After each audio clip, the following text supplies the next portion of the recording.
C'est dans un chalet au bord des pistes, à Lens-en-Vercors, qu'une cinquantaine de participants se sont retrouvés autour de la conception de vélos solaires.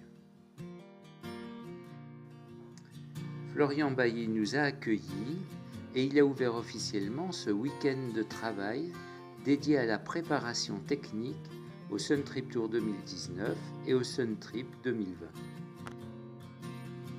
Christophe Bayard de l'association Vécolo nous a introduit à l'univers du vélo à assistance électrique, ses différents composants, moteur, contrôleur, batterie.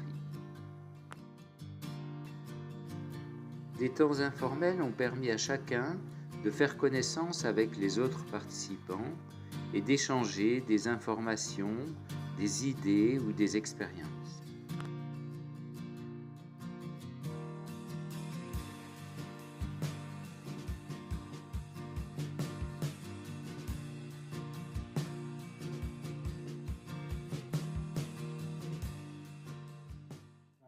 C'est un soleil au zénith en pleine journée et on est face au panneau.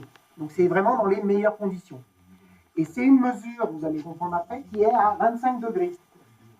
Donc ça veut dire que la cellule est à 25 degrés, le module est à 25 degrés.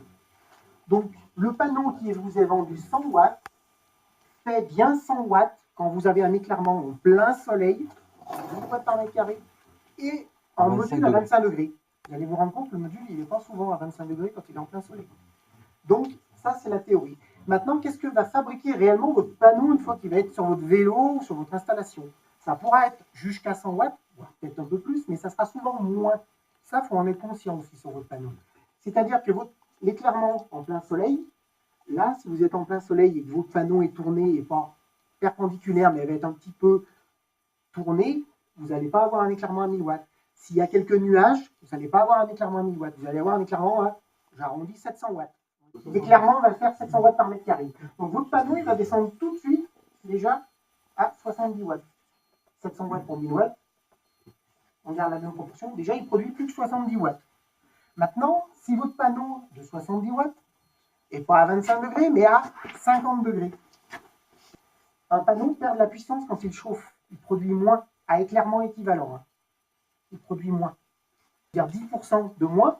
Donc votre panneau, il va produire 70 watts, parce que déjà l'éclairement n'est pas 1000 watts, moins 10%, donc vous êtes plus à 63 watts. Ils ont fait la Prolino, voilà.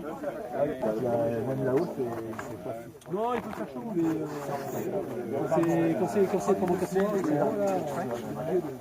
Presque il fait chaud, mais il fait chaud. Alors un autre va se branche.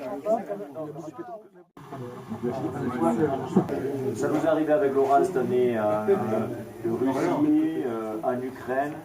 La dernière fois, ça m'est aussi arrivé en Turquie et en Serbie et en Croatie aussi. Situé à 1 heure ou 2 heures dehors, ils viennent te voir, ça les intrigue. Bon, après, tu dis, souvent ils disent, vous logez pour moi, ben justement.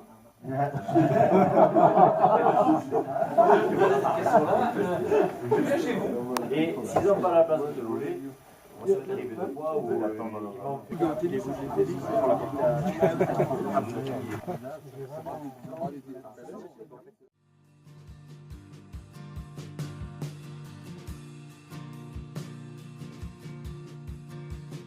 Et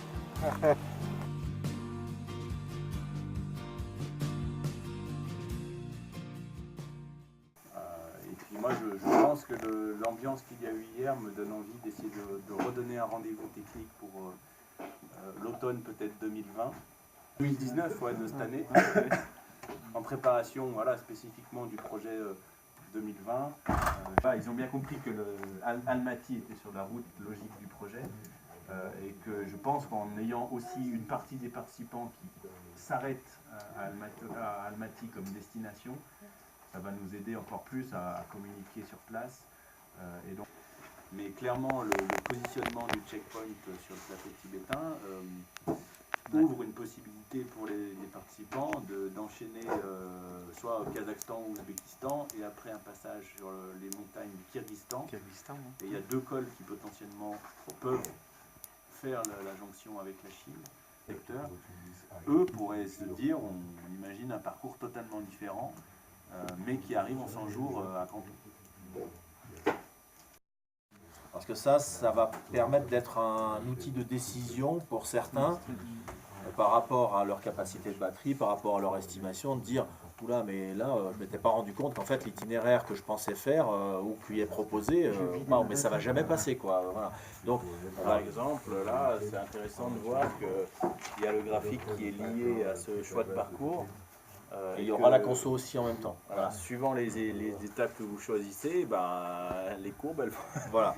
Donc ça c'est un travail, encore une fois, qui est de proposition pour vous amener toujours dans l'état d'esprit d'être autonome sur vos choix, vos décisions. Moi, il y a un truc que j'ai beaucoup appris sur l'itinéraire de Claude et qui nous manque énormément ne connaissant pas forcément la région et n'étant pas passé avec un vélo. Et je ne sais pas si les participants les plus débutants pourraient être aidés là-dessus. C'est toute la question de les routes, par exemple, qui sont trop dangereuses à prendre à vélo, les tunnels qui sont interdits au vélo. Il y a du jeu, donc chaque fois qu'il y a des axes, je peux citer un panne, mais il faut être capable d'ouvrir le moteur, de dérayonner aujourd'hui. Il y a plein de réductés où tu es obligé de défaire la jante des rayons pour pouvoir les ouvrir.